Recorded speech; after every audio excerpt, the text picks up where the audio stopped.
Egypt has emerged as a prominent player in the negotiations for peace amid the conflict between Israel and Hamas.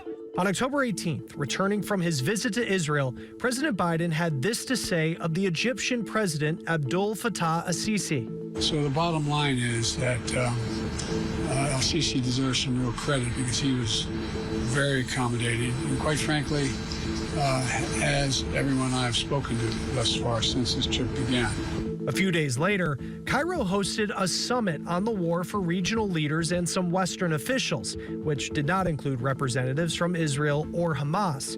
إن مصر تدين بوضوح كامل استهداف أو قتل أو ترويع كل المدنيين المسالمين وفي الوقت ذاته. That summit didn't produce much in the way of tangible outcomes or joint statements, but Egypt's mediating role could still go far beyond its shared border with Gaza. First, the country has a complicated history with Israel, a key economic partner and strategic ally in fighting insurgents in the Sinai Peninsula. While technically they are at peace, having signed, the Camp David Accords back in the late 70s, it's never really been a warm peace. The Egyptian public sees Israel with a lot of hostility, which is only more true now that this is happening. They don't want to be seen as too cozy, but they also have worked together very closely behind the scenes. At the same time, Egypt has worked with Hamas in the past to negotiate ceasefire agreements and prisoner swaps, but it's an often fraught working relationship. Hamas was originally an offshoot from the Palestinian branch of the Muslim Brotherhood, an Islamist political organization that was based in Egypt.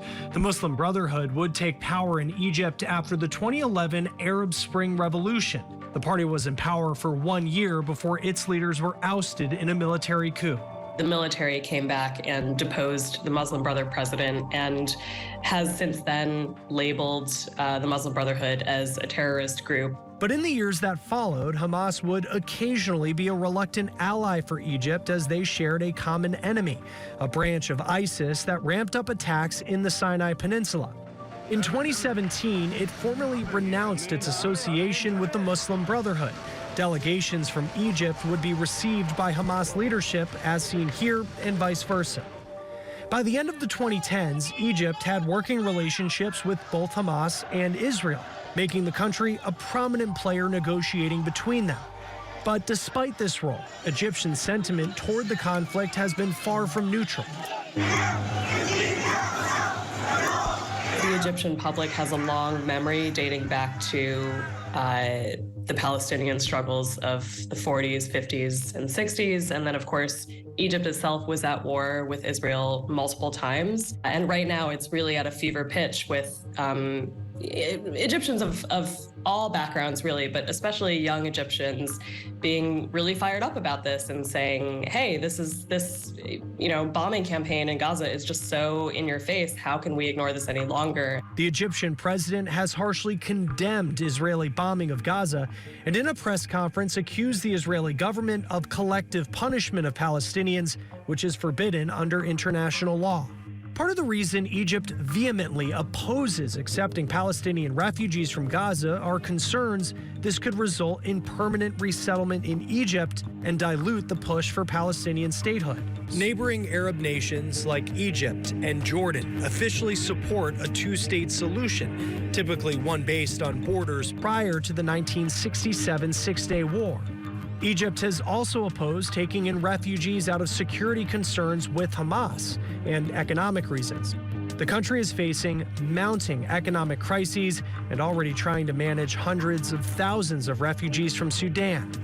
Large protests supporting Palestinians have taken place in the nation's capital.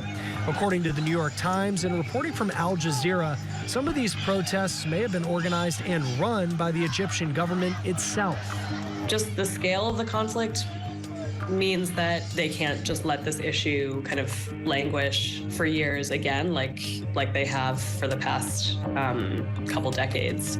Throughout the past few decades, Egypt's sentiment toward Hamas, Israel, and the conflict have been complex and ever-changing. But more than ever, it will remain a key player in any attempts to broker peace or stability in the region. Chris Stewart, Scripps News.